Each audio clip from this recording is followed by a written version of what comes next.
Welcome to our channel easy and deep way. आज हम करेंगे असेसमेंट फॉर लर्निंग सब्जेक्ट के अंदर हमारा नेक्स्ट टॉपिक जो है मेजरमेंट। देखते हैं एग्जाम में इसका क्वेश्चन कैसे पूछा जाता है। What is measurement?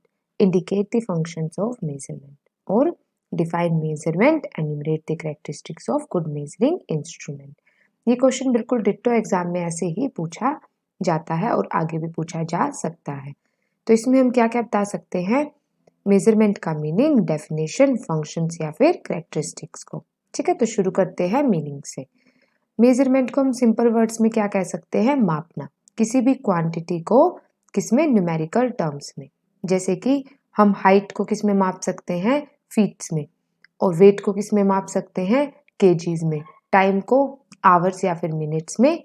और एज को हम माप सकते हैं ईयर्स या फिर मंथ में। तो हम कह सकते हैं कि मेजरमेंट का नेचर ही क्या होता है? क्वांटिटेटिव। क्योंकि असेसमेंट की तरह ही इसमें भी टेस्ट हो गए, एग्जाम्स है या फिर असाइनमेंट्स हैं, उनको मार्क्स या फिर स्कोर्स के जरिए मेजर किया जाता है। ठीक है, तो हम कह सकते हैं कि measurement refers to the process by which the attributes और डायमेंशंस या फिर characteristics of some objects are quantified. अब उसकी करेक्टरिस्टिक्स क्या होती है कि भाई जिसके उसका हाइट, वेट, साइज, उसके एट्रीब्यूट्स यानी कि उसके फीचर्स होते हैं, उनको कैसे हम मेजर्स करते हैं।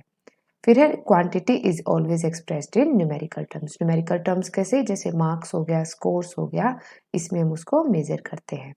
और measurement is quantitative in nature. तो इसका नेचर कैसे माना जाता है? Quantitative. Measurement has two things, one is quantity and second is unit of measurement. जैसे एज क्या है? क्वांटिटी। और 15 ईयर्स, ईयर्स क्या है उसकी? यूनिट। ऐसे ही हाइट क्या है? क्वांटिटी। और 6 फीट, फीट क्या है उसकी? यूनिट। वेट में 60 क्या है उसकी? क्वांटिटी। और केजी क्या है? यूनिट। और टाइम में 2 क्या है उसकी? क्वांटिटी। और आवर क्या होगी उसकी? Unit.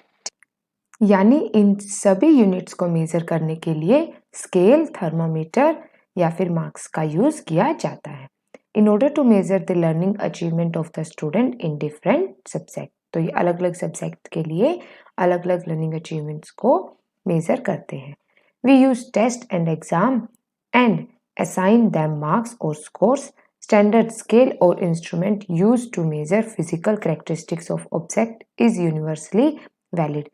But in case of measurement of learning achievement of the student, standard scale is dynamic in nature. यानी कि जो भी हम स्केल यूज करते हैं उसको हम टाइम टू टाइम चेंज कर सकते हैं। कभी जैसे ग्रेड्स के फॉर्म में, मार्क्स की फॉर्म में, उसको उसकी परफॉर्मेंस एनालिसिस की फॉर्म में, रिवॉर्ड की फॉर्म में हम उसको चेंज कर सकते हैं। ठीक है, अब करते हैं डेफिनेशन ऑफ मेजरमेंट। डेफिनेशन कैम्फल ने क्या डेफिनेशन दी है मेजरमेंट की? कि हम किसी भी ऑब्जेक्ट्स, इवेंट्स को अपने रूल्स के अकॉर्डिंग नंबर्स में कैसे मेजर कर सकते हैं। या जैसे कि कोई भी असाइनमेंट दिया जाता है, उस असाइनमेंट को हम कैसे जज करते हैं, कैसे मेजर करते हैं, यही मेजरमेंट कहलाता है। ठीक है, तो according to Campbell, measurement is the assignment of numerals to objects or events according to rules। मतलब जैसे इवेल्युएट करना यानी कि मूल्यांकन करना होता है किसी भी चीज को, वैसे ही मेजरमेंट होता है। तो हम क्या कह सकते हैं कि measurement and evaluation are often used interchangeably. तो हम इसको एक दूसरे की जगह पे यूज कर सकते हैं। अब करते हैं फंक्शंस ऑफ मेजरमेंट। मेजरमेंट के 3 फंक्शंस बताए गए हैं। प्रोग्नोसिस फंक्शन यानी कि किसी भी जो प्रॉब्लम है या फिर असेसमेंट है उसको पहले से ही प्रिडिक्ट करना कि उसके कितने मार्क्स आ सकते हैं, कितना इंटेलिजेंट है, कितना उसका इंटरेस्ट है, वो होगा प्रोग्नोसिस फंक्शन। फिर है डायग्नोसिस फंक्शन। इसमें क्या होता है कि अगर कहीं पर किसी भी असेसमेंट में प्रॉब्लम आ रही है या बच्चे की जो भी प्रॉब्लम्स उसका पता चलता है तो हम उसको कैसे आइडेंटिफाई या डिटेक्ट करेंगे। फिर है रिसर्च फंक्शंस। इसमें क्या होता है? वेरियस वैलिड जनरलाइजेशंस के थ्रू हम उसको इम्प्रूव करने की कोशिश करते हैं। ठीक है, पढ़ते हैं प्रोग्नोसिस फंक्शन या फिर हम कह सकते हैं फोरकास्टिंग और prediction. The first function of measurement is prognosis function in which predictions are involved related to any test or decision। यानी कि हमें पहले से ही पता होना चाहिए कि बच्चे को हमें क्या सिलेबस देना है, क्या करिकुलम फॉलो करवाना है, कहाँ तक उसका कितने टॉपिक का टेस्ट लेना है और कैसे उसको इम्प्रूव करना है। ठीक है, to predict the academic performance of students in school and IQ test is administrate. तो इसको हम क्या कहते हैं कि एक IQ test, intelligent query test के थ्रू हम इसको टेस्ट कर सकते हैं। Prognosis has administrative function. क्या क्या हो सकते हैं उसके function? Classification, selection, promotion and gradation of student. यानी कि पहले तो क्लासिफिकेशन, यानी कि हम उसको यूनिट्स में डिवाइड करते हैं, जैसे हमारा सिलेबस होता है उसकी यूनिट्स बना देते हैं। अब जैसे बीएड में ही हमारी 1 2 3 4 यूनिट्स होती है उसके अकॉर्डिंग। फिर सिलेक्शन, हम उस यूनिट्स में से भी क्वेश्चंस को सिलेक्ट करते हैं कि कौन से क्वेश्चंस बच्चों से पूछे जाने चाहिए। फिर प्रमोशन, फिर उन क्वेश्चंस के आंसर के बेसिस पर बच्चे को हम प्रमोट करते हैं और वो प्रमोशन के लिए हम उसको ग्रेड्स देते हैं। ठीक है, फिर है measurement provides specific purpose of predicting future behaviour. तो इन सभी को यूज करके, फंक्शंस, एडमिनिस्ट्रेटिव फंक्शंस को यूज करके हम क्या करते हैं, बच्चे के बिहेवियर को फ्यूचर में प्रेडिक्ट करने की कोशिश करते हैं।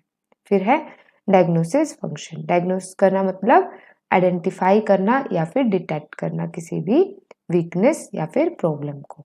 The second function of measurement is diagnosis. Diagnosis function identifies the weakness of student learning. यानी कि बच्चे को लर्निंग में कहाँ प्रॉब्लम्स फेस हो रही है उसको हम ढूंढते हैं और फिर इसको डिटेक्ट करने की कोशिश करते हैं।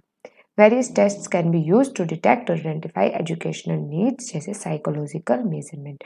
बहुत सारे टेस्ट यूज होते हैं, जैसे उसमें क्या करते हैं हम उसकी मार्किंग को जज करते हैं, फिर उसको पेरेंट्स और टीचर्स को शो करते हैं, फिर उसके वीकनेसेस पता करते हैं कि क्यों वो इस चीज में कमजोर है और कहाँ पर उसको कमी आ रही है। ठीक है, लास्ट है इसमें रिसर्च फंक्शन और verification. The third function of measurement is verification of scientific hypothesis of research। अब hypothesis में क्या होता है, हम देखते हैं कि वो सही है या गलत है। अगर उसकी आंसरिंग सही है तो हम उसको आगे इसी तरह से मेंटेन रखते हैं और गलत है तो उसको इम्प्रूव करने की कोशिश करते हैं। Because valid generalisations are made on the basis of accurate measurement. क्योंकि अगर मेजरमेंट बिल्कुल सही होगी, क्योंकि बच्चे क्या करते हैं आपस में कंपैरिजन करते हैं कि उसकी जो आंसर शीट है और मेरी जो आंसर शीट है उसमें क्या डिफरेंस है, उसको मार्क्स मिले हैं तो किस बेसिस पे मिले हैं, मुझे नहीं मिले तो क्यों नहीं मिले हैं। तो इसीलिए जो मेजरमेंट है वो बिल्कुल एक्यूरेट होनी चाहिए और वैलिड भी होनी चाहिए। Measurement provides a more objective and dependable basis for comparison. क्योंकि जो कंपैरिजन किया जाता है वो उसके आंसर्स पे और क्वेश्चंस पे डिपेंड करता है। ठीक है, अब करते हैं characteristics of a good measuring instrument. यानी कि मेजर करने के लिए जो इंस्ट्रूमेंट का यूज किया जाता है उसमें क्या क्या चीजें होती है जिसको हम अच्छे से यूज कर सकते हैं। सबसे पहले है इसमें the measuring instrument should be objective. Objective यानी कि कोई पर्टिकुलर टॉपिक होना चाहिए, कोई एक पर्टिकुलर सब्जेक्ट होना चाहिए जिसके बेसिस पर हम बच्चे की परफॉर्मेंस को, अचीवमेंट्स को मेजर कर सके। The valid generalisation should be made on the basis of measurement. अब जब उसको एक पर्टिकुलर सब्जेक्ट या फिर पर्टिकुलर टॉपिक दिया जाता है तो उसी के बेसिस पर उसकी जो मेजरमेंट है बिल्कुल एक्यूरेट भी होनी चाहिए, यानी वैलिड भी होनी चाहिए। It should be reliable. यानी कि जो भी, जैसे टीचर है या एग्जामिनर है, जो भी उसको मेजर करेगा उस पर बिल्कुल मतलब रिलाई करना होगा कि भाई हाँ ये हमारे आंसर्स को बिल्कुल अच्छे से देखेगा। फिर है it should be comprehensive and precise. यानी कि जो हम पढ़ रहे हैं वो हमारे सिलेबस से ही रिलेटेड होना चाहिए। कई बार क्या होता है, जैसे बोर्ड एग्जाम होते हैं, बोर्ड एग्जाम में आउटसाइड सिलेबस आता है, लेकिन ऐसा कुछ नहीं है, वो कुछ आउटसाइड नहीं होता, वो हमारे सिलेबस से ही रिलेटेड होता है। बस हमारी बुक्स जो हम पढ़ रहे हैं पर्टिकुलर बुक्स उसमें मेंशन नहीं होता। तो इसलिए जो सिलेबस है वो कॉम्प्रिहेंसिव और प्रिसाइज होना चाहिए, मतलब डिटेल में उसको लर्न करना चाहिए। It should be usable and practicable. यानी कि उसको हम हर स्टेज में यूज कर सकते हैं। Their usability implies is in administrating the tool. यानी कि जो भी हम टूल और टेक्निक्स यूज़ कर रहे हैं मेज़रमेंट के लिए, चाहे ग्रेडिंग है, चाहे स्केलिंग है, चाहे मार्किंग है, उनको बिल्कुल ईजी वे में यूज़ करना आना चाहिए। There should be an easy answer script for well scoring. The score should be easily interpreted for comparison, यानी कि एक दूसरे के साथ कंपैरिजन के लिए वो ईजिली इंटरप्रेट करने चाहिए। It should be economical from time, energy and money point of view. Time कैसे सेव होता है कि जैसे जब भी हम आंसर देते हैं तो हमें जो उसके मार्क्स होते हैं वो हमें साथ के साथ मिलने चाहिए। ऐसा नहीं है कि हमें आज हम कोई भी टेस्ट दे रहे हैं, एग्ज़ाम दे रहे हैं, उसका रिज़ल्ट हमें 2 महीने बाद मिल रहा है, तो उसमें हम उसको एनालाइज़ नहीं कर पाते और उसको क्या नहीं कर पाते, हम इम्प्रूव भी नहीं कर पाते। तो इससे हमारा टाइम, एनर्जी और मनी तीनों वेस्ट होते हैं। ठीक है, तो हम कंक्लूड कर सकते हैं कि मेज़रमेंट में क्वांटिटी का यूज़ किया जाता है और उस क्वांटिटी को प्रेजेंट करने के लिए वेरियस एट्रीब्यूट्स जैसे कि मार्क्स, रैंक और स्केल, ग्रेड एटसेट्रा का यूज़ होता है। ठीक है, तो measurement involves the process of quantification and quantification indicates how much और to what extent that particular attribute is present in a particular object. ठीक है, एग्जाम्पल के थ्रू कैसे बता सकते हैं हम कि when an investigator is measuring the achievement of a child in arithmetic, he qualifies it by saying that child has an 80% marks in class.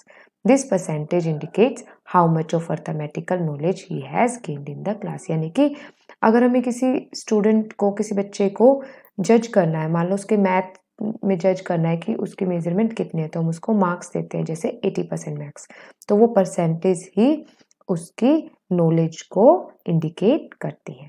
ठीक है, तो हम कह सकते हैं कि मेजरमेंट बहुत ही ज़्यादा इम्पोर्टेंट है बच्चे की परफॉर्मेंस को इंडिकेट करने के लिए। ठीक है, थैंक यू फॉर वॉचिंग।